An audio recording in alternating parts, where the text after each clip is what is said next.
So Txampi from Balmain, Stephanie from Pala, James from mintNFT, and Teddy, please come up to the stage. If you can give them a round of applause. Yeah.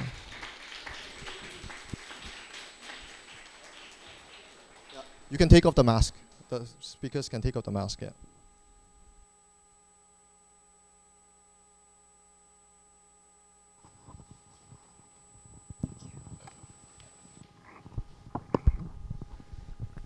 Thank you very much. My name's Teddy Z. 𝐸𝐤𝐤𝐸. I'm pleased to present the panelists.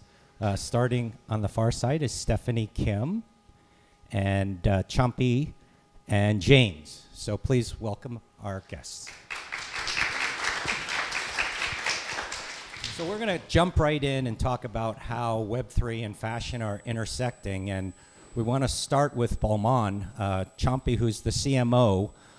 It's unusual for luxury to be innovating so quickly, very generally not an early adopter of technology. Can you tell us a little bit about Balmain and how you've been so aggressive in getting into Web3? Hello, everyone. Can you hear me? Okay. I mean, for us, it's an organic evolution of what's been happening in the last, I would say, 10 years, when really fashion started to adopt new media, particularly social media, as main platform of communication. For us, Web3 is as I said before, is the natural evolution. For us, it's something quite obvious. We believe that Web3, I mean, we're going through a sort of a kind of obsession with the metaverse. And I think the metaverse is something that, and the integration of what we call the metaverse of Web3, I'd rather call it Web3. I think it explains better what we're going through. I think it's a process that's been happening at least in the last 5 years. For example, Balmain, we've done projects in the past that now would be considered like Web3 projects. We launched like 6 years ago the first like digital filter that we launched with Snapchat. That would be considered totally like a Web3 project. So for us, it's something very, very natural. We always try to challenge ourselves as a brand and try to push ourselves to find new ways to engage with our audience, because we prefer to speak about audience rather than customers. Because I think something that is very important that has happened in the recent years is brands, we are becoming media. So we need to communicate as a media platform. And that's for me and for everyone at Balmain, that's the big game changer. Now we are able to communicate. We don't need any intermediaries anymore. We don't need the press. We can communicate directly with our audience, and that's the big game changer. So Web3, like the tools that Web3 can provide in order to strengthen that engagement and in order to amplify the reach out, are amazing. So for us, it's a natural evolution of the strategy that we have been implementing in the last years. And so French fashion house, a large market in US. What is Korea? What is the significance of Korea, and why do you even make a trip to Korea? Well, first of all, Korea is a very important market for fashion, for luxury, of course, and for Balmain is one of our key markets.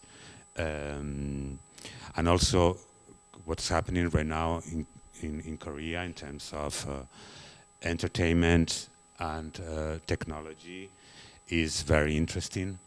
And I think we can learn a lot about the phenomenon that is happening right now in Korea that's becoming a global phenomenon.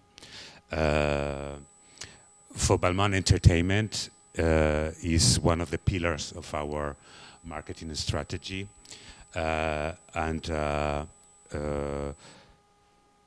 When we talk about entertainment, again, is to find new ways, new type of storytelling in order to engage, to find new ways to engage with our audience. And entertainment is the key. Entertainment is where we can definitely find new storytellings, new narratives. And Korea, thanks to K-pop, thanks to all the Korean series that are becoming very popular worldwide, I think there's something fascinating and very interesting that we need to learn. We should learn from, and to also to find new types of collaborations, new ways to partner with potentially Korean partners in the entertainment world. And Stephanie, you are a veteran of high-end brands of fashion, beauty. You are Korea-based. Is there anything different about the Korean culture and society that makes it so powerful with luxury brands? I would say because it's a small market, it has more, I think Koreans are, well, before the pandemic, well, after pandemic, everything went digital and all that, but before pandemic, Korea already had, because of the small size market that they had their eyes on digitals and things outside of Korea. So they had a pretty much very, very established infrastructure on digital even before pandemic. And I think it boomed afterwards, and they are very much into having all these experiences online and offline. And because luxury brands are typically there to provide exclusive and/or unique experiences to the customers, I think they get very attracted to experience they could provide in terms of from the luxury side. And second, I think luxury brands act as a very important role in having to express yourself in a very different ways. And Koreans are not only looking at the luxury brands as a logo and the brand per se, but they are more focused on what expressions they could bring about to themselves as bringing themselves to outward, even in Web3 or even the offlines. So I think that makes it very unique for Korea to adapt to the both Web3s and the luxury world. Well, you after working with all the brands, you have now involved with a startup in the Web3 space. What motivated you to do that, and what is the specific area that your company is trying to pursue? Our company is very focused on NFTs for now, and we are very, very interested in the fashion world, how it's connected to the Web3. I guess I decided to move to start startup like 6 months ago after having spent, 20 years in fashion and beauty industries, because I did believe in the Web3 and I did see that this is a future for us, and I do believe that this will be our norm in the next 5 or 10 years. And I do think that Web3 and luxury brands does attract each other. It's not a one-way thing. I believe the two-way thing. But well, first of all, the luxury brands need to, it's always about cultivating the next generations of customers for their next streamline of revenue in the 5-10 years. And that's where Gen Zs come up. And if you look at the statistics from the Web3 side, it was by Business of Fashion a few weeks ago, it does say that the Gen Zs are very, very interested and spend most money on fashion, followed by dinings and games, which actually surprised me. So that part, and the plus that 80% of the Gen Zs are now in the Web3 involved in fashion one way or to the other.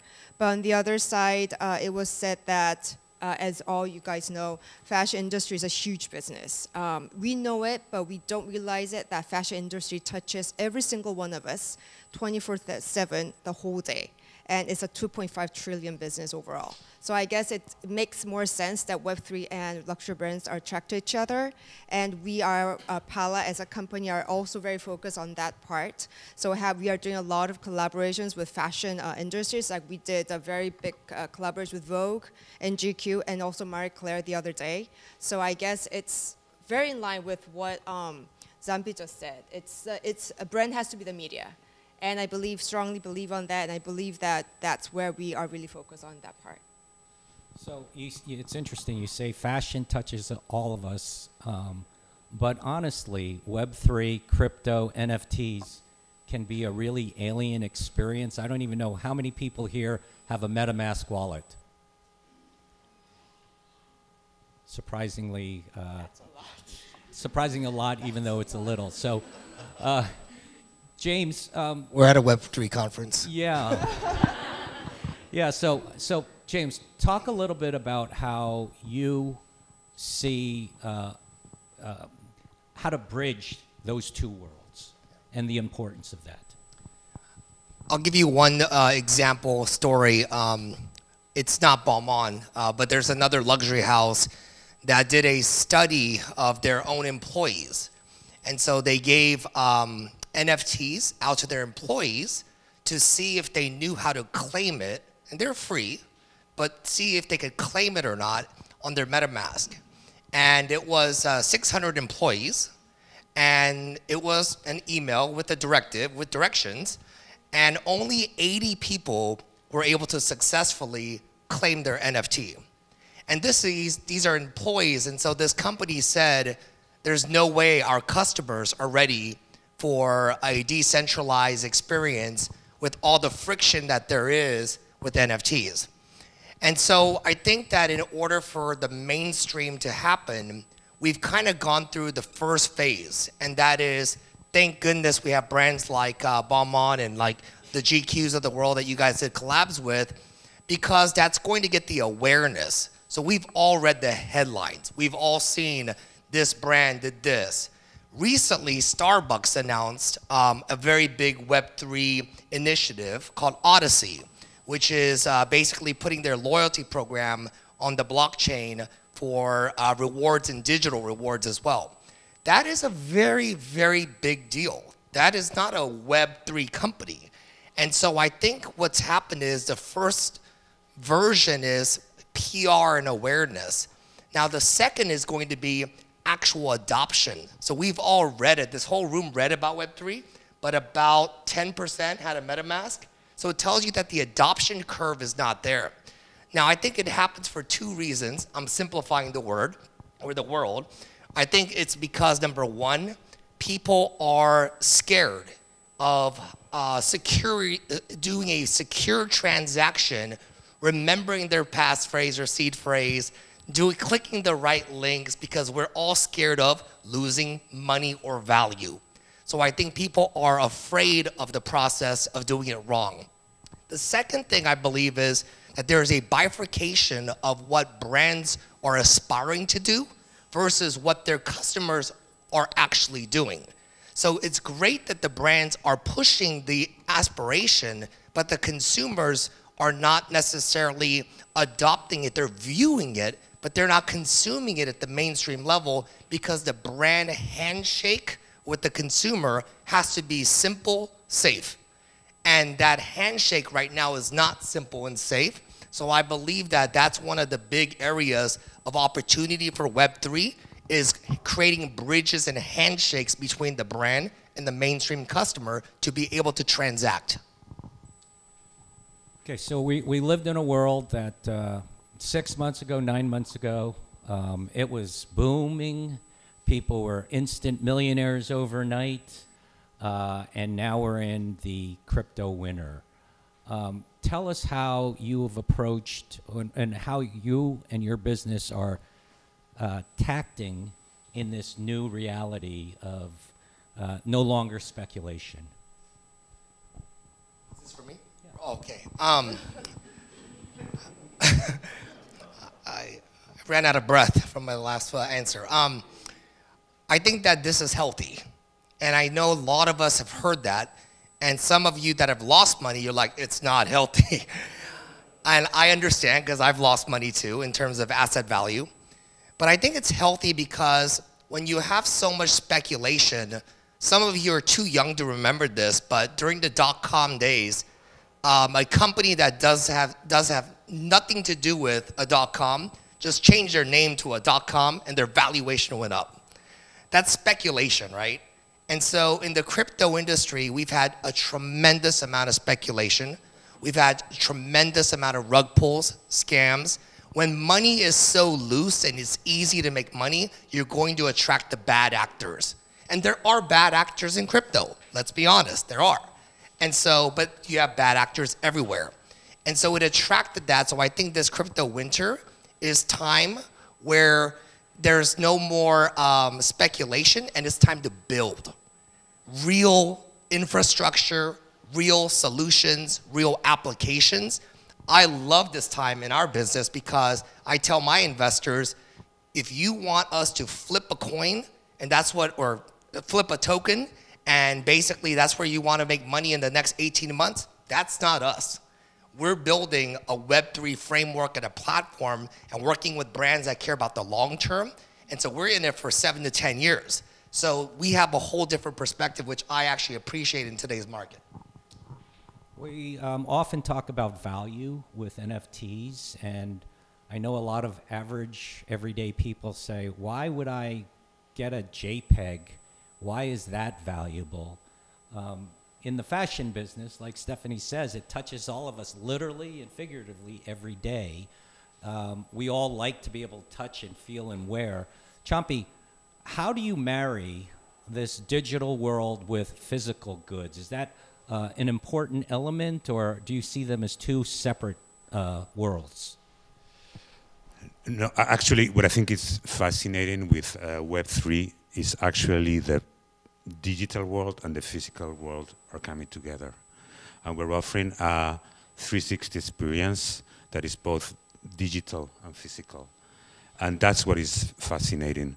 I mean, we launched and we've done very successful launch of NFTs in the past. But what's interesting about Balmain, we've always tied the NFTs to a bigger project, was part of a larger project. We never just launch an NFT for the sake of launching an NFT because we never believed in that. I totally agree with James that what is happening with what you call the crypto winter, I think is completely healthy, and I think it's fascinating what is happening because now we really have to focus on the value, the solutions, the utilities that we're bringing to NFTs or any Web3 activation.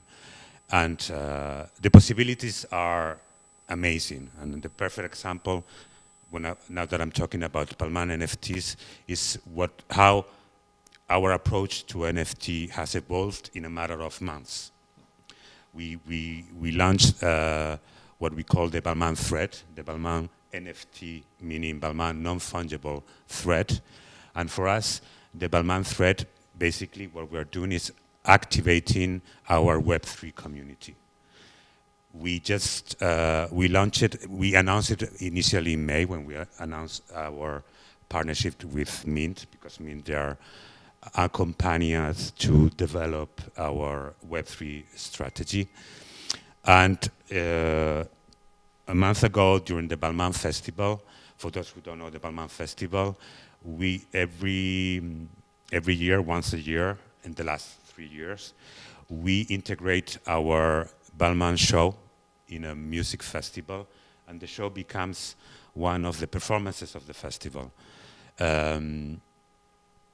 And we thought this could be the perfect opportunity to engage our audience, our physical audience that were physically attending the Balmain Festival. There was around, I don't know, Amanda, correct me if I'm wrong, 10,000, 12,000 people attending the festival, but also the audience who were attending the festival digitally, that they were watching the show and the festival through the live stream of the show. And we offered them the opportunity to register to become members of the Balmain thread and to claim the Balmain NFT, the Balmain non-fungible thread. What is the thread? The thread is basically a community, the Balmain community, and being a member of the thread, what will involve? You will be offered the possibility of having physical experiences, attending Balmain events, could be store openings, could be attending to fashion shows or the fashion festival. We're doing a big event in Art Basel next month, the possibility of being able to attend to that event, or to have also digital experiences. It could be like the, I don't know, if we do like a amazing video campaign, to be able the first ones to preview that campaign. If we launch a product, to be able the first one to pre-order that product. If we launch a collection, to be able to be the first one to preview that collection before anybody else. So the opportunities are amazing. But what is fascinating is we are thinking about what utilities we can add to the Balmain thread as we speak. And what is, I think what is really interesting, we all know that Web3 will have a huge impact in the fashion industry, in every industry, but particularly in the fashion industry, because as Stephanie said before, I mean, fashion and entertainment and content are very interlinked, intertwined, so the impact will be huge, and particularly the experiential side of fashion, of luxury, because at the end of the day, luxury is about offering exclusive and very immersive and interesting experiences, and Web3 will play a major role in that. And we cannot even anticipate the impact that it will have in terms of its experience, because I believe the way that fashion brands will interact with their audiences or their clients in, I don't know, 3 years, 5 years time, will be radically different. Stephanie, you know, obviously the world knows who BTS is and the BTS army. We also, it's funny that the Balmain social following has been always known as the Balmain army. They feel like two separate worlds. How do you reconcile the high-end, high price point of luxury with the young audiences of K-pop, for instance, who are always trending, always searching for new things? How do you build the bridge between those two worlds? I think that's where the Web3 comes in. I mean, I think the Web3 is it's unique because it has the ability to facilitate the mobility between online and offline. And people talk about having digital products with the luxury brands on Web3 might look the brand cheap in a way, but I don't think that's the case. I think somehow the Web3 and the real products are one and different. So I would say it's having those products and having their brands out there in the Web3 is actually adding value to the brands instead of going for downhill for the brand image from the luxury houses. I think it's having that sense is sort of an old way of saying it. I think for now the future is on there, and it's not like, and if you're looking for the Web3, you're actually working on the Gen Z part of it, and they don't see that part as going not luxury. from them, luxury is both ways. It's both physical items that you can buy off in the brick and mortar stores offline, but it's also the products with the high quality and high design and high hyper personalization you can find in Web3. It works both ways. So I think the lines will be blurred. And as Txampi mentioned, I think it's very important that the luxury brands actually provide very unique and different customer experience, both online and off. It has to be tangible and intangible in order for luxury brands to keep that hype that they have at the luxury fashion houses. So for me, I think that will come naturally. I don't see it as a big problem, even from the person coming from big luxury brands. And I think it's just only adding values at the end of the day. You know, we had dinner with Txampi the other night, and it was really startling. He said, literally, that the consumer, the audience, they're not stupid. They understand when something is fake and when it's organic. James, you know, your business is a technology platform, but you also have to tell a story. Can you share a little bit about the story, how you were involved with Barbie and Balmain, and what was actually different in your approach? Yeah, so we did a campaign with both Balmain and Mattel, who is a toy company that owns Barbie.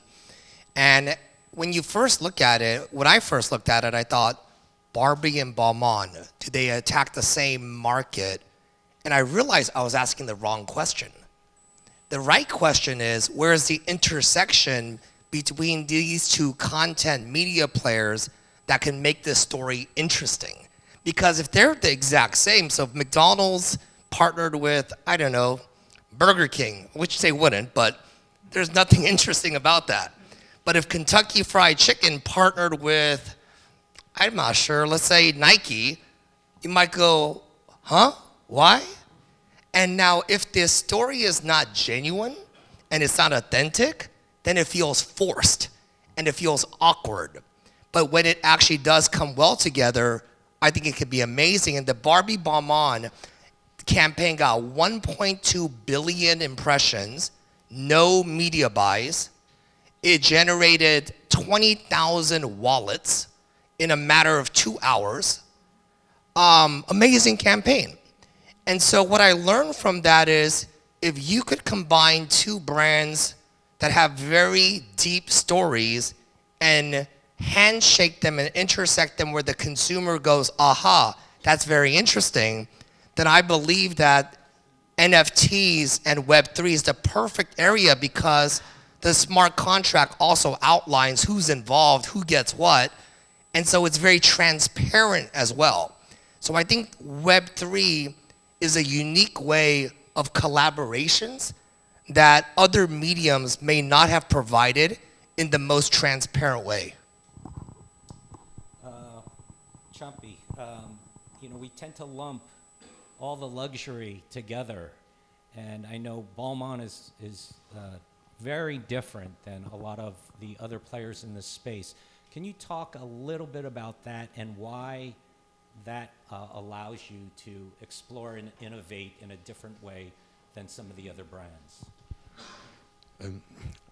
I think the main difference between Balmain and most luxury brands, or let me say luxury houses, because in luxury we talk about houses, not about brands, is like we are much more flexible. Like luxury houses, they have very rigid codes, very strict values, and they cannot, the things that, for example, we've done, collaborations that we've done, for example, Barbie, that would be unthinkable in, I think, 99% of the luxury houses. And why so? We believe it's because what I said previously, Balmain, like the two key pillars of the house are from one side, our heritage. We are a Parisian couture house, and that's with a long history, with a very rich history, with a very rich heritage. But on the other hand, is what we call like the entertainment pillar, that's our disruptive, innovative side that is led by Olivier Roustan, our creative director, that has a very disruptive vision and who's been a trailblazer within the fashion and luxury industry. And we like to say there is a tension between both. There's definitely a tension, but it's a very creative tension. And both our heritage and our entertainment and our disruptive side, they're constantly crashing. But this is very, as I said before, is very interesting because it allows us to do a lot of things, but at the same time, one gives sense to the other. Like if we were just a heritage brand, we'll become like most of luxury houses, very boring, so to say. But if we just were disruptive, then we wouldn't be a luxury house. We would be something else. So we need both sides. It's like the yin and yang. You know, we need both opposites all the time. And that has allowed us to do projects like Barbie. And I mean, when we before launching Barbie, we were in conversations with Mattel for almost 2 years. And actually, we were the ones pushing to be more digital, more disruptive. Like Mattel were surprisingly more conservative than we were at the beginning. But at the end, they understood what we were trying to do with this collaboration, and the result is there. Both not only in terms of media impact, visibility, but also in terms of like the collaboration itself, like the product, and we're talking about luxury products, like really, I mean, it's not affordable product. It was one of the most successful launches of the history of Balmain. I mean, it got sold out in a matter of days. It was amazing. Like I think in a weekend, only in Neiman Marcus in the US, they made like over $1 million. It was really amazing. But I think at the end, what really is important is what Teddy and you, James, said before, is to be authentic. And whatever you do, it has to be coherent with your values and with your DNA. And as long as you do something authentic, you can really take risks. And at Balmain, we love taking risks. And sometimes we really push the limits, and this is coming directly from Olivier. But you can always do something if you stick to your values, and if you are aware of your DNA. And we are very aware of that, so we can afford to take risks.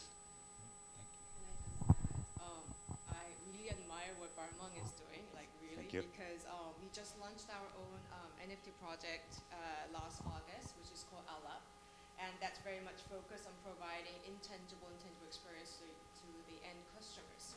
So we collaborated, as said, with Vogue and GQ in August. We collaborated with Seoul Fashion Week just last month. So we are trying to give them a lot of different.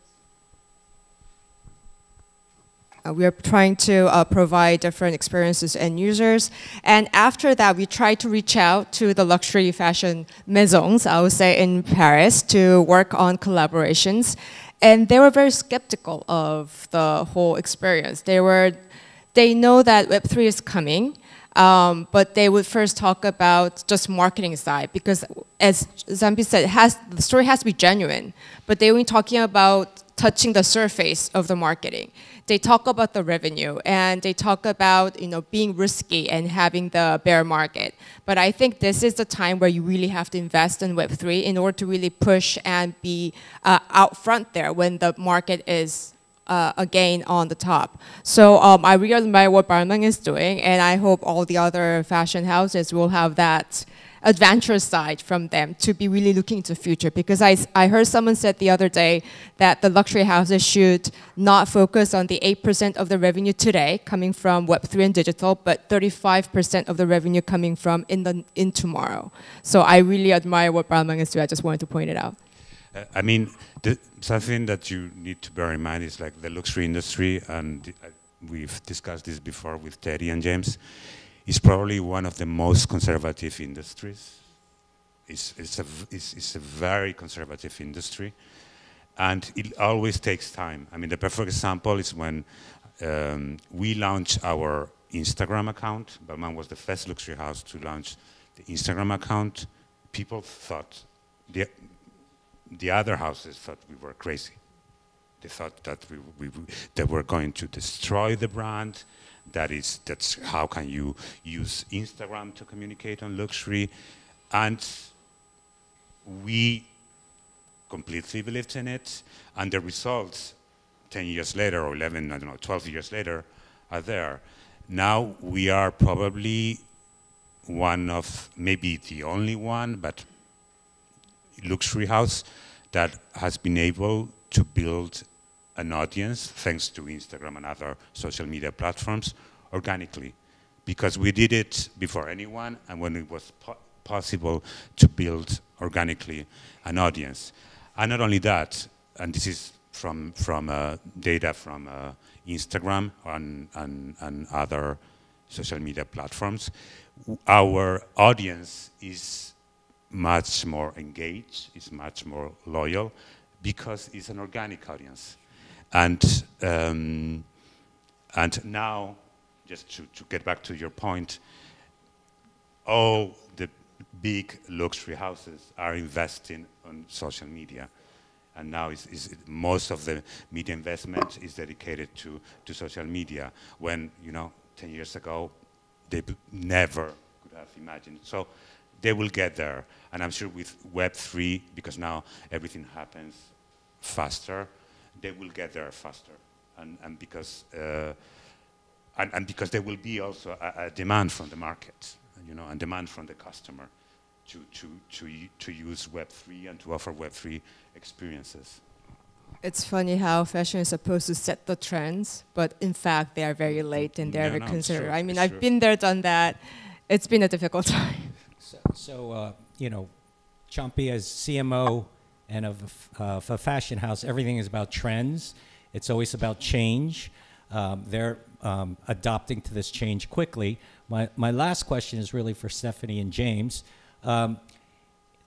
You're not marketing. You both left big careers and bet all in on startups. Timing, everybody can have a good idea. You need to execute, but sometimes luck and timing is important. Why now? And why the big plunge? Well, I decided to join the startup right before the bear market actually came. So I did not expect this to happen. And I blame this on my boss, who's a long friend of mine. But after coming here and I saw the big market and the whole things that went down, as James and Txampi just said, I do believe that this is a time where we really have to invest on. It's really time where all the hypes are gone, because hype is important, but hype does not sustain the business and the industry in long term. So because all the hypes are gone and because all the bad seeds are gone for now, I think it's a perfect timing for me to really focus on what NFT and what the metaverse actually are and what they could do to our society and our fashion industry in long term. And it's really the perfect time to really instill the very healthy NFT culture that we are aiming and we do have in mind for as an industry as a whole. So timing-wise, I'm not sure if it was a perfect timing, but thinking back, I think it might have been a perfect time for me to actually deep dive into the NFTs and metaverse before before everyone else jumps in. I mean, I've been in the startup scene for a while, but I did leave. I used to work at Deloitte doing Fortune 500 CRM systems. I mean, I left because I just couldn't follow direction well enough.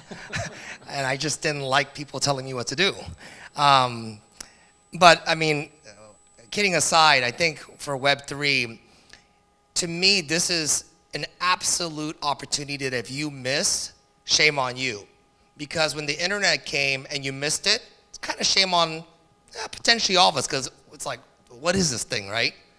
When mobile came and Web 2 came with read-write, you kind of saw what was happening, so a little bit shame on you. But this one, massive shame on you if you don't jump in, because it's a natural evolution of human beings. So we eat, we drink water, Koreans drink soju, we sleep, we need shelter, we need some love. We also have an innate thing in human beings is we love to own instead of rent. We love to own instead of lease. We love to own as human beings. And if you actually study the reason why we love to own, it's quite interesting. Going back to basically you're protecting yourself because you owned your cave or you own your surrounding. So that's why we love to own things. And when this digital transformation came, we questioned what ownership even meant, because I could right-click something, send it to someone, and say, hey, I own this, or I bought it. Well, what do you mean you bought it? What do you mean you own it? Now with the blockchain and NFTs, it actually allows us to become owners of the experience rather than consumers. So brands like Balmain are respecting the consumer much more by getting into Web3, because they're not saying we're going to yell at you and you have to buy our clothes.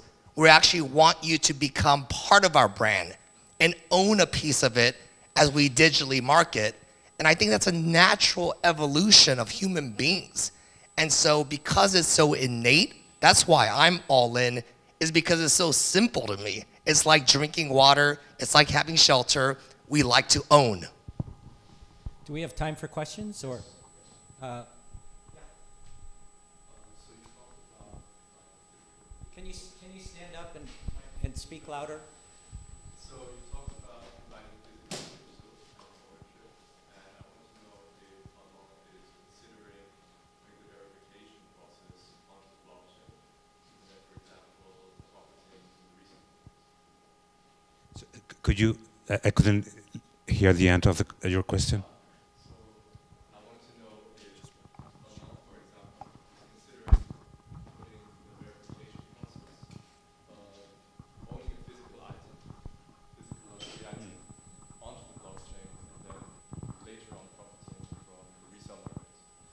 Yes, in the future, yes. I mean, we're not ready because the logistics involved in order to get there are quite complex. But definitely, we believe that's the future. That should be the future, and particularly when we are selling very unique luxury items, that's the perfect way of verification and authentication. So, for sure, that's the goal, but we are not ready yet. And also there's something because we don't own factories, so we depend on a lot of vendors, and we outsource our production. So that makes things more complicated. But definitely, I mean, you're completely right, and that's the future. There are two processes that are happening right now that are very important for us. One is becoming sustainable, and it's already very complicated because of what just explained, because we're depending on a lot of vendors, but to pushing them to become sustainable, we are moving forward, but we are far from being where we want to be. And the other one is what you just mentioned. Those are very important processes. Yep. Hi, my name is Jiwa. First of all, thank you for the great session. I'm more of a newbie in this like Web3 NFT world, so it was very helpful listening to your conversation. I'm the CEO of the one of the largest C2C, the second-hand marketplace platform here in Korea, Thunder Market, 번개장터. And then we as a corporate like really like consider many times about like how we're gonna envision this NFT and all this like Web3 theme. But like all the time, our answer was like it's still too difficult. You know, like it's too, for me too difficult to understand. And you know, are there gonna be an organic, you know, like how do you say, like formation? So it was really interesting to hear that for this Balmain and Barbie thing, like 200,000 NFTs, did you say? So like organically, it was like issued in 2 hours or something. When the time comes, like this, like Web3 NFT really picking up, I can imagine like there will be few like main driving forces.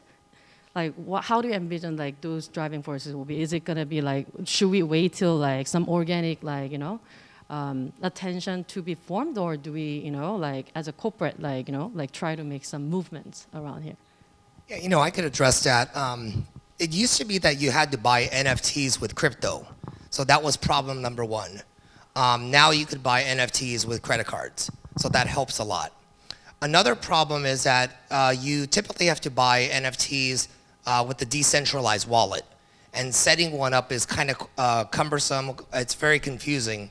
And so what we did was, at my company, not to show my company, but we basically created a custodial solution using a technology called MPC, and that multi-party computation, which basically allows, when the NFT is minted, right, that means it has value right away.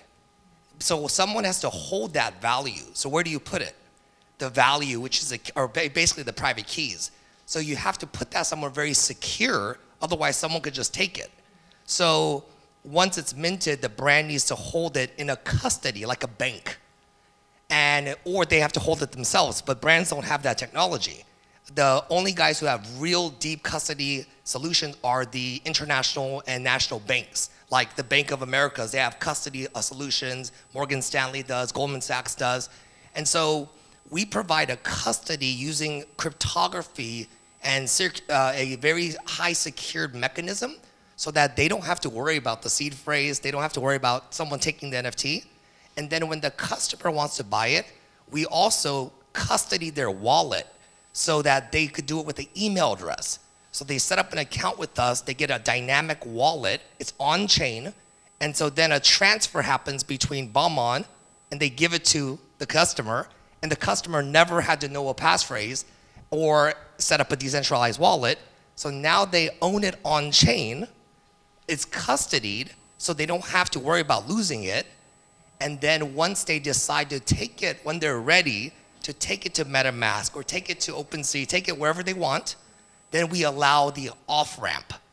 So it's some of the big things that are important, I believe, are technologies that make it easier to go from this workflow of purchase all the way to transfer to wherever that they want, even if it's cold storage. Like making it really easy. That's gonna be the key, I think.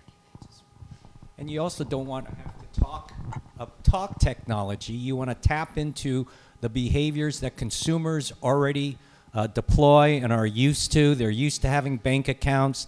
They're not used to memorizing 24-word seeds and stressing out over losing it. You know, they're not used to handling crypto and setting up these accounts. So. Just to talk about what's going on local. First of all, welcome to the world of Web3. I mean, like, I'm a newbie too, but anyway. There are a lot of movements and a lot of campaigns and a lot of discussions going on locally to make those customer journey more easier. Because in Korea, I know that we can mint the NFTs with fiat, with the cash, with the credit cards, but we cannot go for the second transaction yet. There are some gray areas in the government, how government is seeing this whole business. But for example, within my company, there are a number of engineers and number of strategists who are putting their brains together every single day to tackle this problem. So I think this will come because they are talking about this journey. I even complain to my engineers that buying NFT in Korea is very, very difficult. It's very, I was told that there were like 30 something steps you need to go through to buy one single NFT. So they are tackling the problem, and I think the time will come. But I think what's important is that you are ready for it when the time comes. So I suggest you to really work on it and to study it and to dive in it. So you'll be ready when the Web3 is actually out there in everyday's norm. Last question. Yeah, sorry, I tried to keep it quick. Considering, this is more to Txampi, but James and Stephanie can answer it. Considering luxury brands are inherently built on gatekeeping and experience, and NFTs are also built on gatekeeping and experience, but most of the people who are coming from Web 2 will need a lot more accessibility. What are your plans for, I guess, making something more open to people who couldn't get on as early or who have been held back from the experiences from like luxury houses in the first place? I think it's not going to be a matter of switching from Web 2 to Web 3. It's going to happen gradually.